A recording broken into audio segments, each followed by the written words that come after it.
Well, there is a question that is plaguing most of us cruisers out there. When cruising resumes with the health protocols, will cruising even be fun? Well, I can't answer that question myself, but I know someone who can. Let's talk about it.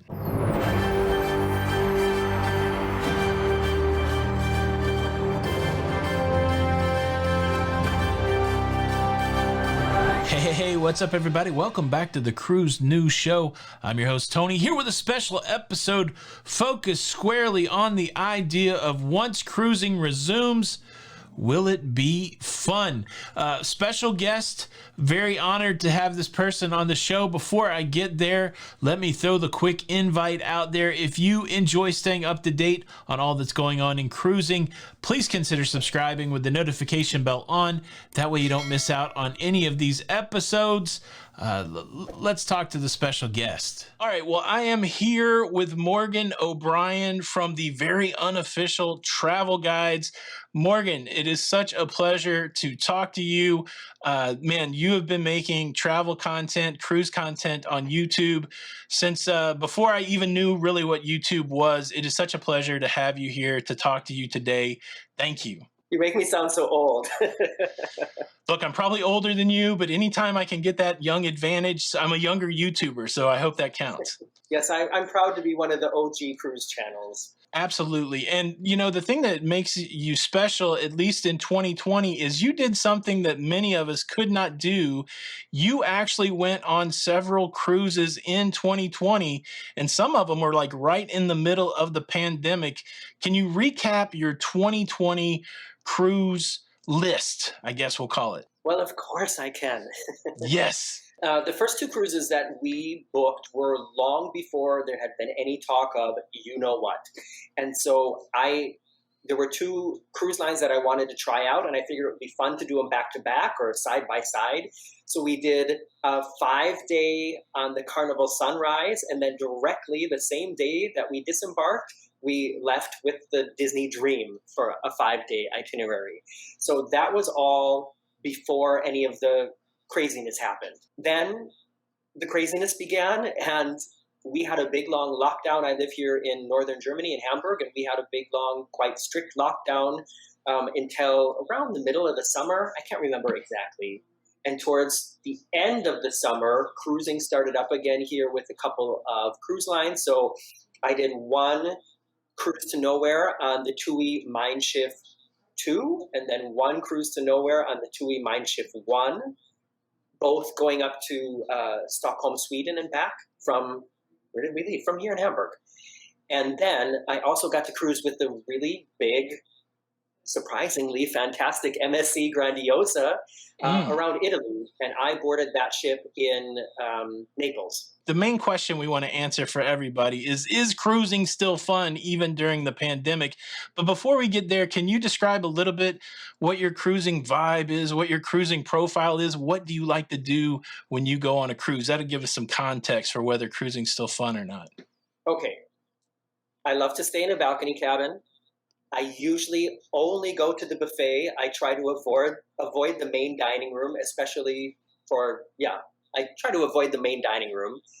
And I have a good time if the ship has like some extra bells and whistles, like water slides or, like the bigger RCL ships or, a lot of the more modern ships nowadays, they have water slides and ice skating rinks and surf riders and stuff like that.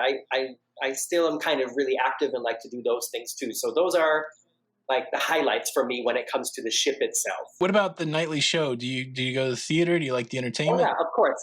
You can think of that, of course. I was going to say, isn't that your background? Yeah, I come from a showbiz background. For some reason, I just totally forgot that. But yes, we always go see all the shows. So yeah, also that's high on the list. Now, the cruises that you went on during the pandemic, during last year, what were the major health protocols? What did you have to do to get on the ship? And then what did you have to do while you were on the ship from a safety health protocol perspective? It changed a little bit, even within these like 3.5 months from the first one to the most recent one. The first one was just at the end of the summer. I want to say it was in September. And the numbers in Germany were super low because we had been on the strict lockdown for so long. And so for that cruise, I didn't even get swabbed before I boarded the cruise. The only stipulation was only for people from Germany. That was for the first cruise. Then for the second and third cruise, I had to be swabbed and produce a negative result before boarding the ship. And with the TUI Mindshift cruise, the second one, it was done by an independent clinic here on land 2 days before the cruise. So that would have like helped avoid me even going to the cruise port had I tested positive, where on the third cruise then, which was in October, which left from Italy, I didn't have to get tested to fly to Italy, but in the cruise port, MSC was testing, or were testing every passenger, and then they had like this gigantic waiting room, and then you just wait there to find out if you get to go on the cruise or not. That was basically it. Well, wait, not basically it. I'm so used to wearing masks now that sometimes I forget that that's not like how it could be, you know? But so, yeah, masks in all public places where social distancing was not possible. So basically on all three cruises, like I said, some things changed over the course, but on all three cruises, you were supposed to wear a mask in the corridors, like when you leave your cabin until you get into a more open space where social distancing is possible, wear a mask. And then anytime that social distancing was not possible. So all of the testing that you did for the second cruise and the third cruise, the cruise line paid for that, or did you have to come out of pocket? Cruise line paid for it all. It wasn't even like an extra cost. It was just included. Were you able to buy COVID insurance for any of your cruises? Is that something that MSC was offering? I'm remembering something about that. MSC offered it, and it was required, but I think it cost 18 euros. So like very cheap. $21. Yeah. Let me just get this question out of the way. What was the mask policy at the swimming pool? If we stick to MSC, because that was the most recent cruise, and as far as I know, MSC is still cruising. I just looked a couple days ago, and I could book a cruise in a couple weeks. MSC, they requested us to wear a mask at any time you were moving around the ship anywhere, even on the pool deck. But as soon as you sit down and are parked someplace, then you could take your mask off. So if you want to go up to the pool deck and grab a lounge chair, and really easy when the ships are only booked to 60%, you know, and not even 60%, but really easy to find a lounge chair. And as soon as you sit down and are staying put, then you can take off your mask. Well, that sounds really reasonable. Okay, so the big payoff, the thing that we want to know, is cruising still fun, even with these health protocols? Of course, I can only speak from my experience and my opinion. And I had a fantastic cruise. And, you know, part of it might be just because I know that it was so special, you know, to be perhaps one of the only quote unquote Americans on a cruise ship at all. You know what I mean? That was one thing that made it really special. And then just to be so pleasantly surprised by how fantastic the service was. And I had a lot of really great food, some also not so great food. And of course I have videos about all this on the Very Unofficial Travel Guides, but all together. And then it was in November and it was so warm. We stopped at Malta, which is, you know, an island off the west coast of the tip of the boot of Italy. And it was so hot. In November, it was probably like 85 degrees or something. And up here in northern Germany, it just rains all winter long. To be someplace where it's sunny and warm and to be able to go on water slides and, you know, all that, I had a great time. And the measures in place were not something that, I would do it all again exactly like it was. Wouldn't change a thing. What about shore excursions? Did you do a shore excursion? What was that process? Stopped in several Italian ports, and the only way that you could leave the ship during the cruise was with an official MSC excursion. And it was kind of run like a high school field trip. Everybody gets these really bright colored vests, and then you have to stay in a group. You can't interact with any locals. And you have to leave the ship together and come back to the ship together. And I did a bicycle tour first time I've ever done something like that, a bicycle tour in Genoa, and it was so cool. And yes, we did have to wear masks for part of it, but I don't have a problem with that. I know other people do, but yeah, that was the only way that you could do an excursion was with MSC, and I did one. So Morgan, let me ask you this. Compliance is a big thing. Like I hear a lot of people say, look, you can tell me that I have to wear a mask, but as soon as I get on a cruise ship, I'm taking the mask off.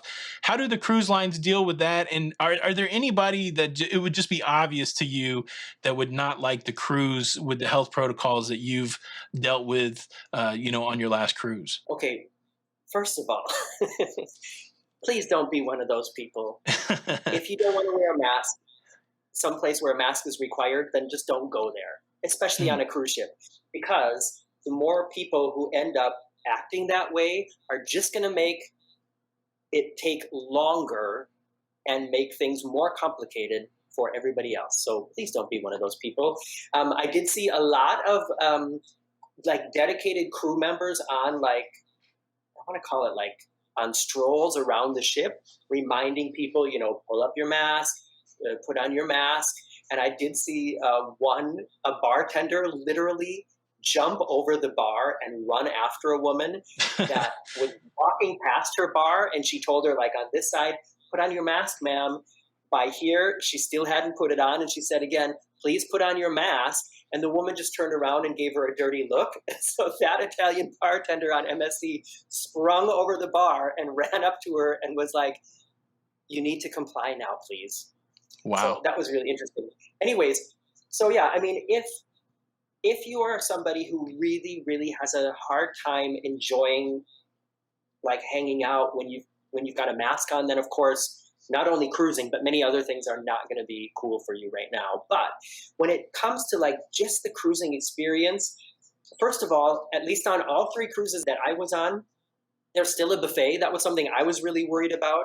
The only difference is you don't serve yourself any of the food. There's people stationed along the buffet, and then you tell them, some of this, please, some of that. Of course, for people who are just really want a carefree dining experience, is one of the reasons I love the buffet, that takes a while to get used to, knowing that you have to interact with several people to get the food on your plate that you want. But I don't know. I got used to it, and I just figured they do this all day long. They're not really paying attention, if you have too many French fries or more French fries than the other person, you know what I mean? Yeah. So that's all cool. There's one thing, though, that I think is really, really different, and that is I know some people love to go on cruises to meet new people and talk to new people. They love to go to the main dining room and be sat at one of those tables with 12 strangers and just chat. And at the end of the cruise, they've got 20 new email addresses and new Facebook friends and stuff like that.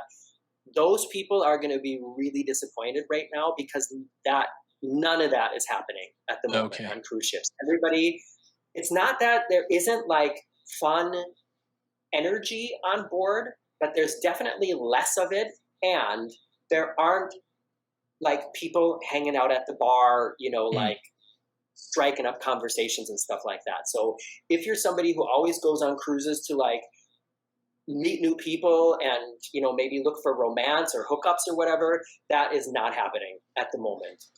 So you would say the social experience is really the thing that's taking a hit under these new protocols. Yeah. I've cruised alone before, but I've never felt so alone as I have on the 2 cruises I did alone after the lockdown. Yeah. That's good insight. And I think that will inform a lot of people, because to your point, I know a lot of people that that social aspect is such a big part of it. Morgan, thanks for sharing your experience with me. Everybody out there, this is Morgan O'Brien. This guy has been making cruise videos since I was a toddler. I'm just kidding. But he's been making cruise videos. He's been on YouTube for 9 years. You got to subscribe to the Unofficial Travel Guide. And then like many of us during this time, we're branched out. We got some second channels. Morgan putting his entertainment background to use with a new variety entertainment comedy comedy channel called Guten Morgan. I will leave links to both of those channels in the description. You got to follow Morgan because you could be cruising again before the rest of us. So we're gonna keep an eye on you, Morgan. Thank you so much for letting us know whether cruising is still fun. A million thanks. Thank you, sir. There you go, folks. OG cruise tuber himself, Morgan O'Brien. The guy's been cruising when we could not, and he says it's still fun. The question for the comments is this. What do you think about what Morgan was telling us? Does it still sound fun to you? It sounds fun to me, but I'm not that social extrovert, and that may be the person that has the challenge. What do you think? Leave a comment below. Thank you guys so much for stopping by, watching the show. Did you enjoy having a guest today? Show your support. Hit the like button. Now, I did do a video talking about how cruising would be different. Make sure you check that out. Please consider subscribing. This is Tony with Lido Loca, and until the next time, we'll see you on the Lido. Bye.